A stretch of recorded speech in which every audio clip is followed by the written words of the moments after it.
Life అంతా ఏంటంటే పరిశుద్ధతలోకి నడిపించే ప్రాసెస్ లోనే ఉంటాడు ఆయన. ఎందుకంటే పరిశుద్ధత లేకుండా మనం ఏం చేయలేము. ఇప్పుడు ఒక అన్న ఒక కొటేషన్ చెప్పాడు, కొటేషన్ నాకు గుర్తులేదు, కానీ పరిశుద్ధత వలన మాత్రమే మనం సరైన మార్గంలో వెళ్ళగలుగుతాం. ఇప్పుడు పరిశుద్ధత లేకుండా మనకి ఎట్లుంటుందంటే సో మెనీ డిఫరెంట్ వేస్ అనమాట. అంటే చాలా మార్గాలు, సో మెనీ డిఫరెంట్ వేస్. ఇట్లా ఇట్లా ఇట్లా ఎన్ని దిక్కులు ఉన్నాయో అన్ని దిక్కులు అనుకోండి, అన్ని దిక్కులు మనకు దారి ఉంటుంది. అది పరిశుద్ధాత్మ దేవుడు ఏం తెలుసా, ఓన్లీ వన్ వే ట్రూత్ అంతే. ఆయన ఒకే వేలోకి నడిపించేవాడు. ఆ ఒక్క వేనే పరిశుద్ధాత్మ దేవుడు నడిపించేది. ఆయనకి ఇంకొక పేరు ఉంది, పారాక్లూటోస్ అనేసి. పారాక్లూటోస్ అంటే లాస్ట్ టైం కూడా చెప్పాను నేను ఈ ఎగ్జాంపుల్. ఒక పర్సన్ ఉంటారు, ఒక ఇద్దరు పర్సన్స్ ఉంటారు, ఒక పైలట్ ని నడిపిస్తూ ఉంటారు. దాంట్లో ఒక పర్సన్ కి ట్రైనింగ్ ఉంటాడు కదా, నేర్చుకుంటా ఉంటాడు. ఆ పిల్లవాడికి గంటలు కట్టేస్తాడు అనమాట. ఒక టీచర్ పక్కన ఉంటాడు, గంటలు కట్టించేసి ఆయనకి నేర్పిస్తూ ఉంటాడు. అంటే పరిశుద్ధాత్మ దేవుడు ఎలా అంటే ఆయన పరిశుద్ధాత్మ దేవుడు అనుకున్నాం, టీచర్ అనేసి పరిశుద్ధాత్మ దేవుడు అనుకున్నాం. ఈ ట్రైనర్ ఉన్నారు కదా, ఆ ట్రైనర్ ఆయన ఏం చెప్తే అది జస్ట్ లైక్ అలా ఫాలో అయిపోవాలా.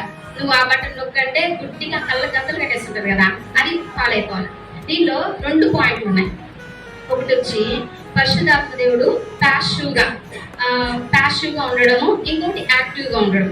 ప్యాసివ్గా ఉండడం అంటే మీకు లాస్ట్ టైం నరేంద్ర అన్న కూడా క్వశ్చన్ వేస్తాడు. నరేంద్ర అన్న లేకపోతే ఎవరికి ఈత వచ్చి అనేది అడిగారు. అప్పుడు ఎవరు అంటే ఈత ఎవరికి వచ్చి ఇక్కడ వచ్చా ఓకే సరే. ఒకవేళ ఈత రాని వాళ్ళు ఒక నీళ్ళలో దూకేస్తున్నారు అనుకోండి, ఈ ఈత వచ్చిన వ్యక్తి కాపాడడానికి వచ్చాడు. ఈత రాని వ్యక్తి ఎలా ఉండాలి, అప్పుడు కానీ కొంచెం ఎక్స్ట్రా లేచినాడు అనుకో, ఇద్దరు పోతారు పైకి పోతారు కదా. ఇప్పుడు ఒక పర్సన్ ఈత వచ్చిన పర్సన్ ఈత రాని పర్సన్ తీసుకోవాలంటే, ఈత రాని పర్సన్ నోరు మూసుకొని ఎక్స్ట్రా చేయకుండా కామ్గా ప్యాసివ్గా ఉంటేనే ఆ ఈత వచ్చిన వ్యక్తి తొడుక్కోగలుగుతాడు. అలా కాదు ఎక్స్ట్రా చేశాడు అనుకో, వాళ్ళిద్దరు మునిగిపోయి చచ్చిపోతారు అనమాట. అలాగా ప్యాసివ్గా ఉండడం. ఇది హోలీ స్పిరిట్ గాడికి 2 విభజించాను కదా. యాక్టివ్గా ఉండాలి, ఇంకోటి వచ్చి యాక్టివ్గా ఉండే దాంట్లో వచ్చి ఒక చిరుతపులి లేడి పిల్లని తరుముతూ ఉంది. దాంట్లో ఈ హోలీ స్పిరిట్ గాడు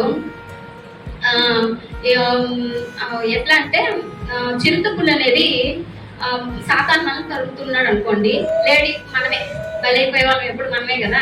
ఈ లోకల్లో ఉండే ఆకర్షణలకు ఎక్కువ బలైపోతూ తప్పించుకోవడానికి ట్రై చేస్తూ ఉంటాం.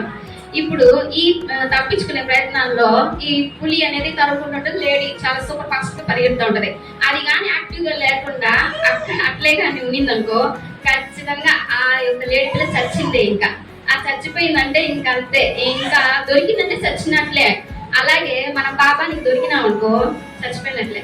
అప్పుడు ఏంటంటే యాక్టివ్గా ఉండాలి అన్నా కూడా మనకి పరిశుద్ధాత్మ దేవుడు కావాలి. ఇంకోటి ఈ యొక్క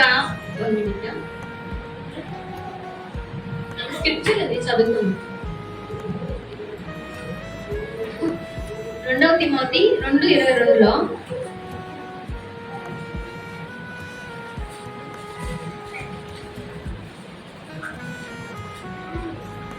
నీకు అవినీతి నుండి పారిపోకుండా పవిత్ర హృదయమే ప్రభువుకు ప్రార్థన చేయబడిన కూడా నీతిని విశ్వాసంలో భయమని సమాధానము పెట్టాలి. ఇక్కడ మనస్సర్చల నుండి పారిపోవాలి అనేసి అంటున్నారు కదా. ఇప్పుడు ఈ చిరుతపులి తరుగుతునేటప్పుడు ఎలాగైతే లేడి పిల్ల పారిపోయిందో, మన యొక్క ఒక కోరికల నుండి పారిపోవాలి. నేను ఒక కొటేషన్ కనిపెట్టిన కొత్తగా, ఏమనుకోకండి. Bad relations are injurious to health. నిజంగానే not only bad relations, bad influence are also injurious to health. ఇప్పుడు ఒక రిలేషన్షిప్ మనకి టాక్సిక్ అంటే మీకు అర్థమైందా? టాక్సిక్ అంటే మనల్ని స్ట్రెస్ కి గురి చేస్తారు. అంటే వాళ్ళ అధికమైన ప్రేమ కూడా మనల్ని చాలా బాధ పెడుతుంది కానీ సంతోషాన్ని అయితే కలిగించదు. అలాంటి టాక్సిక్ రిలేషన్స్ ఉంటాయి. టాక్సిక్ అంటే పీపుల్ మనం ఇష్టపడే వాళ్ళవి కూడా ఉండొచ్చు. అది ఏదైనా కానీ, ఒకవేళ రీల్స్ అనుకోండి, నేను ఇన్స్టాగ్రామ్ రీల్స్ అనుకోండి, అది కూడా టాక్సిక్ యొక్క రిలేషన్ వస్తుంది అనమాట. అలాంటివి టాక్సిక్ థింగ్స్ అన్ని కూడా మనలో నుంచి వెళ్ళకపోతే, దాని నుంచి మనం బయట పడకపోతే మనల్ని ఏం చేస్తారంటే అట్లా పడేస్తాయి అనమాట. వాటి నుంచి కూడా మనము పారిపోయే వాళ్ళంగా ఉండాలి. అది మనకు హార్మ్ చేసే విధంగా ఉంటుంది. బ్యాడ్ రిలేషన్స్ సార్ అంటే ఎవరైనా మనల్ని బాగా హర్ట్ చేస్తున్నారు అనిపించింది అనుకోండి, కొంచెం సపరేట్ ఫ్రమ్ దెమ్ అనమాట. ఇప్పుడు మనము పరిశుద్ధాత్మ దేవుని వల్ల పవిత్రత అంటే వరల్డ్ నుంచి సపరేట్ చేయబడ్డాం. ఇప్పుడు తండ్రి ఎలాగైతే చూస్ చేసుకున్నాక పరిశుద్ధపరచడము, హోలీ స్పిరిట్ గాడు మనకి ఏంటంటే ఒక ముద్ర వేస్తాడు. దాన్ని ఏమంటారంటే నీతి ముద్ర. అంటే మనం నీతి మంత్రం చేయబడ్డామనే ఒక ముద్ర ఉంటుంది. ఆ ముద్ర వేస్తేనే మనం పరలోక రాజ్యానికి వెళ్తాం. ఆ ముద్ర వేసిన మనము ఎలా అంటే నీతి మంత్రులుగా జీవించాలి. ఎలా నీతి మంత్రులుగా జీవిస్తాం?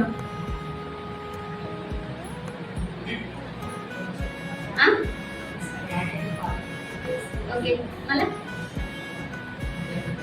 దేవుని మాట వలన. దేవుని మాట. ఇప్పుడు నిన్ను నీతి మంత్రాలుగా తీర్చాను కాబట్టి నువ్వు నీతి మంత్రుడు అయ్యావు. నేను నిన్ను పరిశుద్ధపరిచాను కాబట్టి నువ్వు పరిశుద్ధుడు పడ్డా. మనం నీతి మంత్రులు ఎవరూ లేవు అసలు. నిజానికి ఏంటంటే దేవుడు మనల్ని రక్తంతో కడగడం వల్ల మనం నీతి మంతులయ్యాం. ఆ నీతి ఏంటంటే మనం జస్ట్ విశ్వాసంతో పలకడం వల్ల మాత్రమే మనం నీతి మంతులను చేయబడ్డాం. ఆ నీతి మనల్ని పరలోకానికి నడిపిస్తుంది. ఆ నీతి అనే ముద్ర మనకు ఉండాలి. ఇప్పుడు కంపెనీ అనుకోండి, కంపెనీలో వర్క్ చేస్తున్నాను కాబట్టి నాకు కొంచెం ఒక ఐడియా వచ్చింది. ఏదైనా ఒక ప్రోడక్ట్ అనుకోండి, ఆ ప్రోడక్ట్ ని మొత్తం మసీల్ చేశారు. లాస్ట్ ఫైనల్ లో ఇది ఫినిష్డ్ ప్రోడక్ట్ అనేసి ఒక స్టాంప్ వేస్తారు. ఆ స్టాంప్ పైన దాని నెంబర్స్ ఉంటాయి. అది ఫలానా కంపెనీకి చెందిన, ఫలానా బ్రాండ్కి చెందిన అనేసి దానికి ఒక రిచ్ స్టాంప్ సీల్ అనేది వేస్తారు. ఆ సీల్ లేకుండా ఫలానా చెందిన బ్రాండ్ అనేసి మనం తెలుసుకోలేము. అలాగా మనల్ని దేవుడు ఎప్పుడైతే పరిశుద్ధపరచడానికి సపరేట్ చేశాడో అప్పుడు మన మీద సీల్ చేయబడతాం. ఆ సీల్ చేయడం వల్ల మన దేవుని కుమారులని చెప్పబడతాం అన్నమాట. ఇలాగా పరిశుద్ధాత్మ దేవుడు మనల్ని ఎన్నుకున్నాడు, మనల్ని నడిపిస్తూ వస్తున్నాడు. ఇంకోటి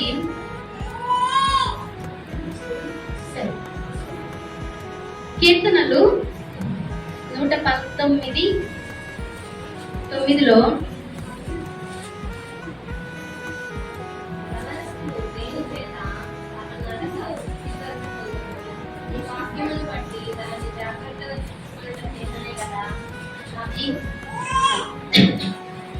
ఈ వాక్యంలో యవ్వనస్తులు అనే కాదు, మనం ఎవరైతే రక్షించబడ్డామో, మనకి సాల్వేషన్ కానీ శాంటిఫికేషన్ కానీ ఇవన్నీ ఎవరైతే మనకి దేవుడు ఇచ్చాడో మనం అందరం కూడా మనము దేవుని వాక్యాన్ని అనుసరిస్తాం. ఇక్కడ వాక్యం తెలియని వాళ్ళు ఎవరైనా ఉన్నారా? శాలం ఒకరికి తెలీదు, పాపకు తెలియదు అంతే అనుకోవచ్చు. సరేనా? వాక్యం తెలియని వాళ్ళు ఎవరైనా ఉన్నారా? లేదు కదా. ఇప్పుడు నాకైతే నా గురించే చెప్పుకుంటా, నాకు చాలా వాక్యాలు తెలుసు. అంటే బైబిల్ స్టడీ చేసిన అంటే నేను రక్షించబడి 11 years అయింది. 11 years నాకు వాక్యం తెలుసు. సేటన్కి వాక్యం తెలుసు. సేటన్కి వాక్యం తెలియదు అంటారా? అన్ని తెలుసు కదా. ఇప్పుడు సేటన్కి మనకి ఏంటి డిఫరెన్స్? అది పడిపోయాడు. కరెక్ట్, మంచి పాయింట్. ఆ సేటన్ గడు ఏంటంటే వాక్యాన్ని అన్ని తెలుసు, కానీ దేవుడికి అవిధేయత చూపించాడు. దానివల్ల ఆయన పడిపోయాడు. మనము ఎట్లా అంటే మనం కూడా అవిధేయత చూపిస్తున్నాము. ఆ మాటకు వస్తే అంత గొప్పగా అనుకోని అవసరం లేదు.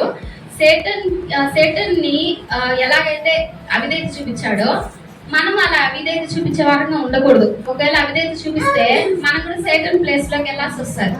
అందుకే మనము అవిధేయత చూపించకుండా దేవుని వాక్యం తెలియడం గొప్ప కాదు. అంటే దేవుని వాక్యం విని విడిచిపెడితే మంచిదా, లేకపోతే క్రియల్లో పెట్టడం మంచిదా?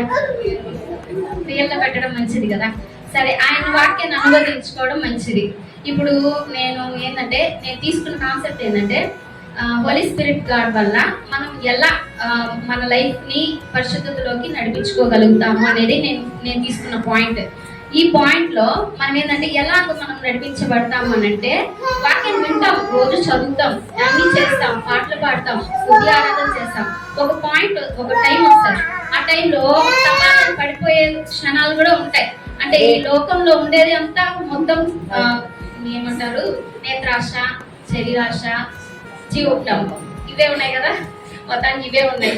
వీటన్నిటి నుంచి మనము ఎలా కాపాడుకోవాలి అంటే వాక్యాన్ని వింటాము, ఆ వాక్యాన్ని విని దాన్ని అనుసరించే వాళ్ళంగా ఉండాలి.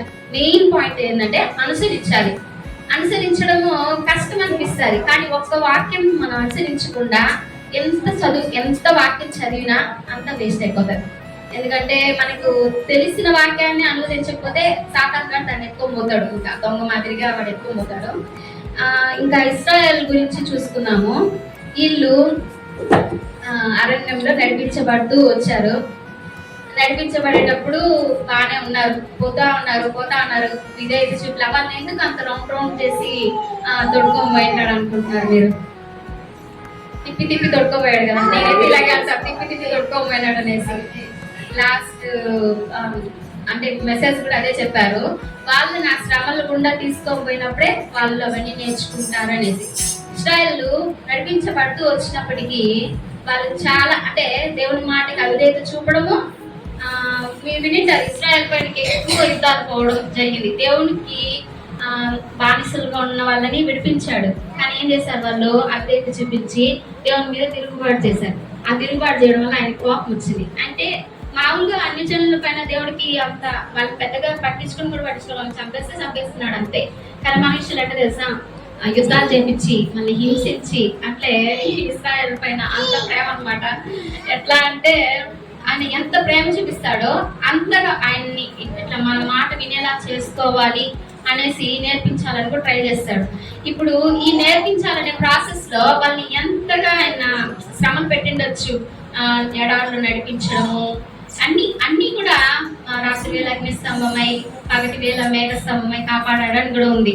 ఒక సాంగ్ కూడా ఉంది, మేఘ స్తంభమా నీకు వందనాలయ్య, అగ్ని స్తంభమా నీకు. అంతగా మేఘం కింద నడిపిస్తూ అగ్నితో అంటే అగ్ని స్తంభం లాగా వాళ్ళని ఎలా వెళ్ళాలో నడిపిస్తూ అంత జాగ్రత్తగా కేర్ తీసుకుంటుంటే పాపం చేస్తారు పడిపోతారు. మళ్ళీ దేవుడా నన్ను క్షమించి నన్ను విడిపించంటే మళ్ళీ వచ్చి ఉన్నాను అనేసి మళ్ళీ విడిపిస్తాడు. అంతగా విడిపిస్తుంటే కూడా ఆయన మళ్ళీ వాళ్ళు పాపం చేస్తారు. మళ్ళీ ఇదే నా తెలిసి ఇశ్రాయేలు అంటేనే నాకు గుర్తొచ్చేది, ఇదే గుర్తొస్తుంది.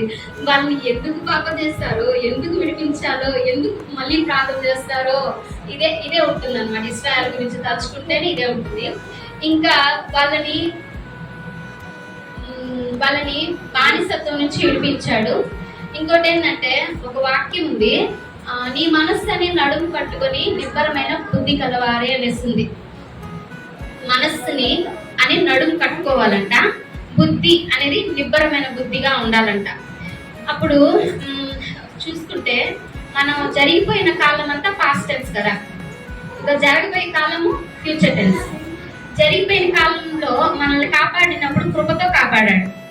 ఇంకా రాబోయే కాలంలో మనం దేవుని కోసం నిరీక్షణతో ఆయన ఏమైనా మేలు చేస్తాడు అని నిరీక్షణతో మనం ఉంటాం. ఆ మధ్యలో మనల్ని నిరీక్షణ ఉంటుంది కదా, నిరీక్షణకి కాపాడిన ఈ మిడిల్ ప్రజెంట్ టెన్స్ లో వస్తాం కదా, ఆ మధ్యలో మనం పరిశుద్ధాత్మ దేవుడు నడిపించే నడిపింపుకి లోబడాలి. అప్పుడు మనకి కావాల్సింది ఏంటంటే మనకి ఇష్టం వచ్చినట్టు చేయకూడదు, అంటే ప్యాసివ్ గానే ఉండాలి, యాక్టివ్ గానే ఉండాలి. అలాగే సెల్ఫ్ కంట్రోల్ అనేది కూడా ఉండాలి. సెల్ఫ్ కంట్రోల్ అంటే ఏంటి? ఇది చెయ్యాలంటే కంట్రోల్ చేసి ఇది చెయ్యాలి అని అనుకున్నప్పుడు అది చెయ్యాలి. ఇప్పుడు అంటే ఎగ్జాంపుల్ గా ఫాస్టింగ్ అనుకుంటాము, అది మీకు మిడిల్లోనే డ్రాప్అవుట్, నేనైతే డ్రాప్అవుట్ చేస్తాను అప్పుడప్పుడు. అలాగా మనం ఏదైనా ఒకటి అనుకున్నప్పుడు దాన్ని ఖచ్చితంగా ముగించినాం అనుకో, ఫినిష్ చేస్తామంటే అప్పుడు మనకి సెల్ఫ్ కంట్రోల్ ఉంది అని తెలుస్తుంది.